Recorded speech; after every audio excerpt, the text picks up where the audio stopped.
ibimenyetso bitandukanye bishobora kukwereka yuko wa muntu mwari muri kumwe mu rukundo ubu ngubu noneho yakubwiye ngo ibi ngibi byararangiye burundu. Icya mbere ni uko uyu muntu mwamaze gutandukana hari igihe ukomeza kumwoherereza utumesaje ukavuga uti mubwiye bonjour ntacyo byaba bitwaye, kuko kuba twaratandukanye ntabwo bivuga yuko twabaye abanzi. Kumubwira ngo bonjour ntacyo bintwaye, cyangwa se kumubwira akantu numvise nkumva nawe yakishimira nkuko nahoze mbikora, ntacyo byaba bintwaye kandi si ukumutereta. Rero igihe cyose umwandikira za message ukabona ntabwo akigusubiza rwose pe yabivuyeho ntabwo akigusubiza, cyangwa se wamuhamagara ukabona ntarakorosha ntabwo ashaka kwitaba, reka nkubwire ngo nushaka utangire ukuremo akawe, umenye ko bya bintu biri seriye, umenye ko bya bintu bikomeye, hanyuma ahubwo nawe utangire umenye ukubaho mutari kumwe, mutakiri kumwe nyine. Hanyuma icya kabiri ni igihe cyose ugerageje kumuhamagara ugasanga burya yarakuburutse. Hari ukuntu iyo umuntu yakuburutse ushobora wenda kuba utarubizi, ariko iyo umuntu yakuburutse uramuhamagara igasa naho ishatse gusona ariko igahita yikupa.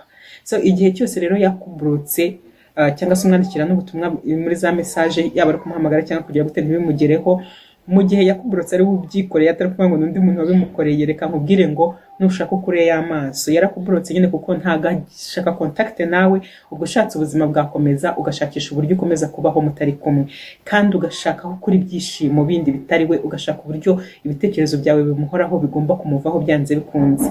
Hanyuma hari igihe uba warakundanaga n'umuntu mukaba mwarigeze no kubana, ukimuka ukajyayo cyangwa se ugakunda kujyayo ukamara y'igihe, bityo ukaba ukunda kuhasiga ibintu. Niba bya bintu byawe rero wari warasizeyo byose yarabigusubije akabisohora akabirunda, umva akabigusubiza akabitegera akamoto akabizana aho utuye, reka nkubwire ngo nushaka ukure y'amaso uyu muntu yamaze kukwibagirwa, ushatse nawe ubuzima bwawe bwakomeza ukamenya kubaho mutari kumwe. Ibyo ukora rero hari igihe ugerageza gukora utundi tuntu tujeste dutandukanye kugira ngo urebe yuko yazongera akagaruka. Ubwo hagiye hajyamo izo message naremaze kukubwira no kumuhamagara, ariko hari n'igihe usanga umuntu utangiye gusa naho umutumira mu bintu runaka, cyangwa se kumugurira akantu ko kamushyira, cyangwa utuntu nk'utwo dutandukanye, ariko ukajya ubona ntago ashaka kubyakira, cyangwa se wanahagera agahita bigusubiza cyangwa akabiterera nka hariya, donc ukabona ntabyitayeho. Reka nkubwire ngo icyo ni ikimenyetso, nushaka ntukirengagize ahubwo ukibone.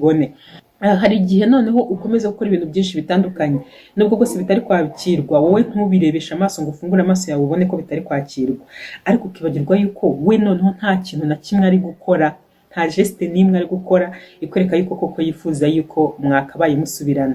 Nta gutumiye ngo mwicare mu biganireho mu bicoce mugire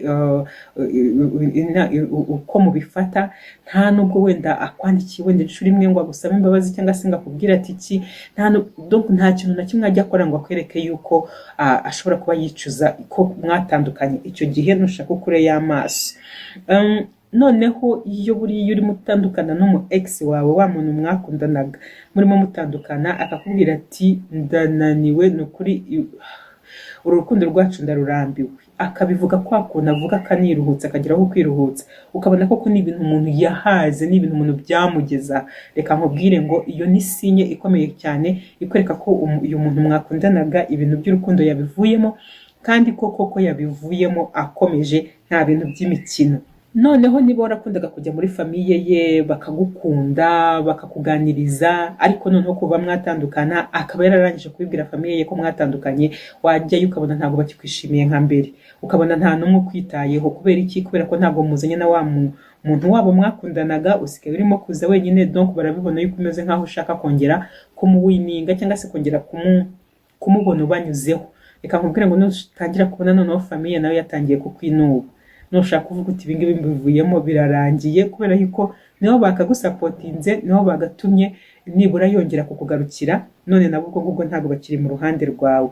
Igihe noneho rero uyu mu ex wawe, uyu muntu mwahoze mukundana, ukoze iyo bwabaga ukavuga uti byanze kunze tubonane, niba ari ahantu uri mu mutegere, niba ugiye kumusanga hakora ku kazi, niba ari inzira akunda kunyura ugiye kumusangamo, niba ari ahacururiza, cyangwa se mu kimwe niba hari ikintu wamutumiyemo, ukemera ukigura ugakora ku buryo byanze kunze uza kumubona, hanyuma mukabonana, ariko wajya kubona ukabona he's not excited, she's not excited to see you, ntabwo kukubona ntabwo ari ibintu bimushishikaje cyane, nta kintu bimubwiye, icyo gihe nushaka uzakure y'amaso, kuko ubundi yakabaye yifuza yuko mwongera guhura. Icyo yakagombye kugifata nka opportunity cyangwa se occasion nyine ituma yongera kukubona no kuba yatangiza ikiganiro cyari cyarahagaze mukongera mugakundana.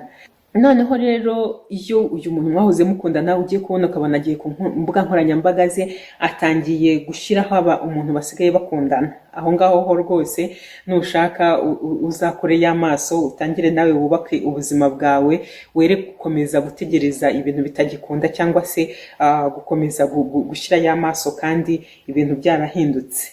Iyo umwibwirishijwe ko ushobora kuba warabonye undi muntu mukundana cyangwa se akagira n'ubundi buryo abimenyamo, ariko mu kubimenya ukabona nta kintu bimubwiye habe namba kuba watangiye gukundana n'undi muntu, ntibitume areyagisa cyangwa se gasubire mu gushyiraho imbaraga zatuma mukomeza gukundana kugira ngo undi muntu atamugutwara kubera ibyo bihe bibi byo kutumvikana mwari mumaranyemo iminsi. Reka nkubwire ngo kura y'amaso, uyu muntu mwahoze mukundana byanze bikunze yamaze guhindukira, we yamaze gukomeza ubuzima, ntabwo ibyo ngibyo byo kuvuga byo gukundana nawe akibyitayeho cyane. Igihe urimo uganira nawe ugerageza kubigarura, ugerageza kumwumvisha yuko mwagakomeje gukundana, ko rwose ibyo ngibyo ibyo mwapfuye bidafatika cyane cyangwa se ibintu nk'ibyo, mbese urashaka kumwereka yuko urukundo rwanyu rwakagombye gukomeza, noneho akakubwira ngo wowe rwose ntabwo dukwiranye, ntabwo ndi umuntu ugukwiriye, ukeneye umuntu mwiza kuri njye w'umuntu ugukunda kurusha uko ngukunda.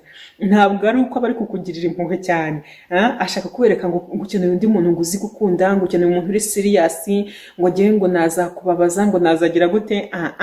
Iyo mvugo iyo umuntu atangiye kuyikoresha ashaka kukubwira ngo wowe ukeneye undi muntu mwiza kurushaho, ni nkaho yakubwiye ngo ntabwo njye nawe bihura. Ubwo ngubwo rero nushaka uzakure y'amaso, ntuzakomeze kumwinginga ngo hoya ngo ni wowe unkwiriye, ngo ni wowe ngo mbona ngo dushobokanye, ngo niwe nishimira.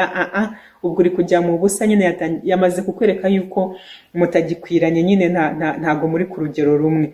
Iyo uyu muntu mwahoze mukundana ubona yaramaze gufata umurongo, ukabona ubuzima arimo arabwishimiye, niba ari hobbies ibintu asigaye ahugiramo byamutwaye byamushimishije, niba ari ibiki, menya yuko ubwo nyine ushobora kuba waranamubuzaga akanya ko kujya muri ibyo bintu cyangwa ibindi. Niba urimo kubona ubuzima arimo abwishimiye, reka nkubwire ngo kura y'amaso, yamaze kukwibagirwa, yamaze kukukura mu buzima bwe, kandi utari mu buzima bwe niho ameze neza, niho ari epanui, nibwo rwose ibintu byose byongera bikaryoha. Hanyuma niba ari uko mwari muri guhangana muri babiri ku rukundo rwe, kubera yuko urimo uramutunganya uramubwira ngo kuki kanaka, kuki wandikira n'uriya, kuki bimeze gute, hanyuma agahitamo kuba ari wowe akura mu buzima bwe. You are not chosen. Akaba ari wowe akura mu buzima bwe, ntaguhitemo, agahitamo wa wundi wirirwa kumubwira, usa naho bifata nkaho aguca inyuma kuri wa wundi, ahubwo ntukamenye ko burya ari wowe ushobora kuba wacaga inyuma wa wundi, kuko wa wundi ari we akunda cyane, kuko wa wundi ari we yemera. Niba rero atari wowe yahisemo, ubuzima nibukomeze witangiye kuvuga ngo ngo umuntu yagutwaye, ngo umusore ngo yagutwaye umugabo. Ntago yamutwaye, ahubwo niwe wari uri gutwara uw'abandi, kuko ntago ari wowe ukunzwe, ntago ari wowe ukunzwe, ukunzwa arahari, ubwo nyine undi niwe bahisemo. Icyo ugomba kuzirikana ni kimwe, nuko iyo utandukanye n'umuntu birababaza pe, birababaza ku mutima, waba ari wowe biturutseho byaba bitaguturutseho, ariko noneho iyo bitaguturutseho bikababaza inshuro 15 kurusha iyo wowe byaguturutseho. Birakubabaza kuko ni wa muntu uba wumva yarari mu buzima bwawe, umwishimiye, umutegereje ibintu byinshi, umubona muri future, ugatangira kumwibazaho nk'aho ari umugabo wawe cyangwa umugore wawe w'ejo hazaza, ariko ukabyuka mu gitondo akakubwira ngo bihagarare. Biragukomeretsa rero, biragukomeretsa, bitwara igihe kugira ngo icyo gikomere kiveho, ariko icyo nakubwira nuko muri ako kanya ntukwiriye guhita wumva cyangwa se utwarwa nuko gukomereka ngo ugire ngo ubuzima burangiriye aho ngaho, kuko ubuzima burongera bukaryoha, cya gikomere kirashira, ubuzima bukongera bukaryoha. Iyo ubigizemo uruhare kugira ngo ukire vuba, ukira vuba, ariko nanone iyo utabigizemo uruhare kugira ngo ukire vuba, n'ubundi gukira biratinda, ugasanga ugumye muri cya gikomere igihe kinini. Gukira vuba rero ni ugutangira kuvana wa muntu mu mutwe buhoro buhoro, ugatangira gushaka ibyo uhugiraho biguhugenza bituma utamutekerezaho cyane, ugatangira kwibuka yuko ni wowe ufite agaciro kanini mbere y'uko undi muntu yinjira mu buzima bwawe. Wowe uba uhari wuzuye, hanyuma undi muntu akaza akinjira mu buzima bwawe bugakomerezaho, kandi yabuvamo akabuvamo wowe ugasigara uri wa wundi kandi wuzuye. Wiba rero umuntu uri vulnerable cyangwa se umuntu utariho, wa wundi atariho, kuko wa wundi ntago ari we buzima bwawe, ntago agize ubuzima bwawe. Ndagushimiye cyane rero wowe ugiye gusharinga iyi video n'abandi. Ndagushimira cyane cyane wowe wakanze subscribe, nawe wayikanze kera. Ndagushimira cyane wowe ugiye gukanda like no gushyiramo comment. Imana iguhe umugisha naho muri video itaha.